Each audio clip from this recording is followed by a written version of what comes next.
Bata, iyan o, kumana. Takbo, takbo! Ting, Asyong, kaya ba may takip sa mata? Isan, huwag mo yung bote. Doon.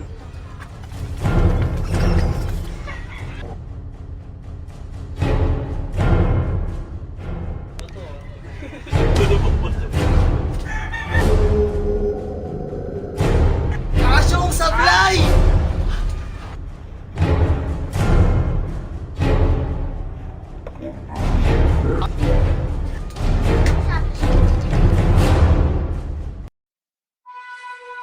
Bakit sa salamin lumapit isang mukhang adik? Ang mga paa ay di mo magamit. Nagsawa sa buhay na kawawa, isang maling napana na napalakas sa pinsang may tama. Ang hari ng lumpo, hari ng lumpo, baka matadyakan ka ng hari ng lumpo. Hari ng lumpo, hari ng lumpo, baka matadyakan ka ng hari ng lumpo. May pasas ka pa sa labi?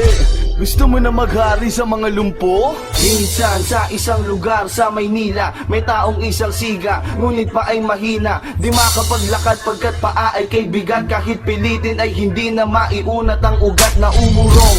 Kaya't naghihirapang pasulong at kinakailangan niya pang gumamit ng degulong. Sa kamay na panghakbang mga kalaban ay ilang. Ang lahat ng pumalag ay kanyang nilalabasan ng suklay, saklay ang gamit sa kaaway. At kahit hindi bumatak ang kanyang matay mapungay, kung sinong magyabang kanya tinatadyakan. Sa paa niyang pahalang, ikay may kalalagyan. At ang kanyang alkansya, ang gamit na panghambalos. Kapag merong barilan ng dugo ay umaagos. Sa kwento na pang barbero siya ay naihi sa lonta. Sabay-sabay natin kainin ang talong na torta.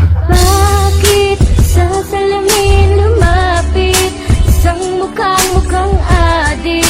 Ang mga paa ay di mo magamit. Nagsawa sa buhay na kawawa, isang maling napala na napalakas sa pinsang may tama.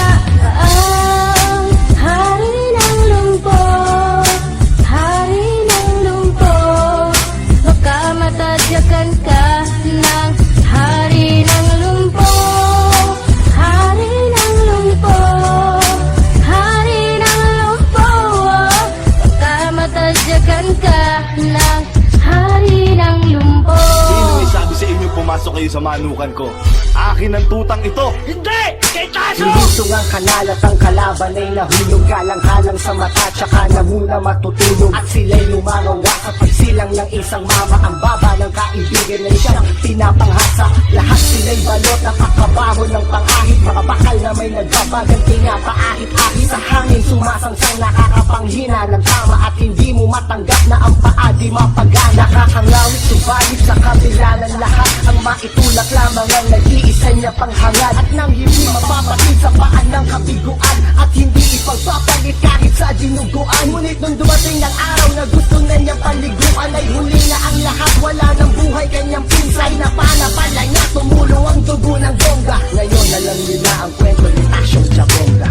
Bakit sa salamin lumapit isang mukhang adik? Ang mga paa ay di mo magamit. Nagsawa sa buhay na kawawa,